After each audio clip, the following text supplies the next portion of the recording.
ಅಕ್ಕ ಮಹಾದೇವಿಯ ಒಂದು ವಚನ.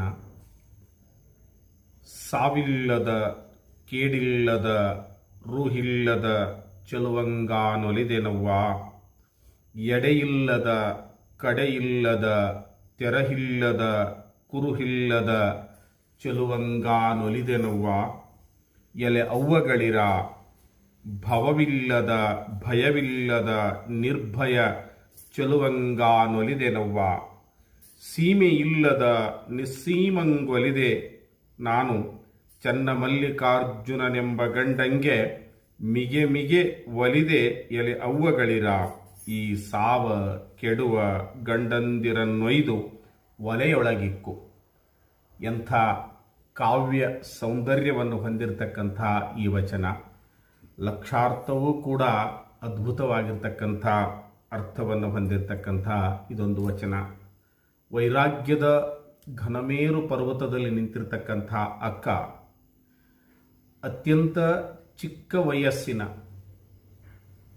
ವಯೋಸಹಜ ಪ್ರವೃತ್ತಿಯನ್ನು ನೋಡಿದರೆ ಬಹುಶಃ ಆ ಅಕ್ಕನ ಚಿಕ್ಕ ವಯಸ್ಸಿನಲ್ಲಿ ಏನೆಲ್ಲ ಆಸೆ ಆಕಾಂಕ್ಷೆಗಳನ್ನು ಬಯಸಬೇಕಾಗಿರ್ತಕ್ಕಂಥ ವಯಸ್ಸು, ಅವಳ ಮನೋಸ್ಥಿತಿ ಇರಬೇಕಾಗಿತ್ತು. ಆದರೆ ಎಲ್ಲ ರಾಜಸತ್ತೆಯನ್ನು ಸ್ವತಃ ಕೌಶಿಕ ಮಹಾರಾಜ ಎಲ್ಲ ಸುಖಭೋಗ ಭಾಗ್ಯಗಳನ್ನು ನೀಡಬಲ್ಲ ರಾಜನೇ ಒಲಿದು ಬಂದಿರತಕ್ಕಂಥ ಸಂದರ್ಭದಲ್ಲಿಯೂ ಕೂಡ ತನ್ನ ತತ್ವ ಸಿದ್ಧಾಂತಗಳಿಗಾಗಿ ತಾನು ನಂಬಿದ ಗುರುಲಿಂಗ ಜಂಗಮ ಅಷ್ಟಾವರಣ ಪಂಚಾಚಾರ ಷಟಸ್ಥಲ ಶರಣತತ್ವದ ಸಿದ್ಧಾಂತಕ್ಕಾಗಿ ಒಬ್ಬ ರಾಜನನ್ನೇ ಧಿಕ್ಕರಿಸುವ ಅವಳ ಪರಿಭಾಷೆ ಎಷ್ಟು ಅದ್ಭುತವಾಗಿದೆ. ಆ ಕಾವ್ಯ ಸೌಂದರ್ಯ ಎಷ್ಟು ಸುಂದರವಾಗಿದೆ.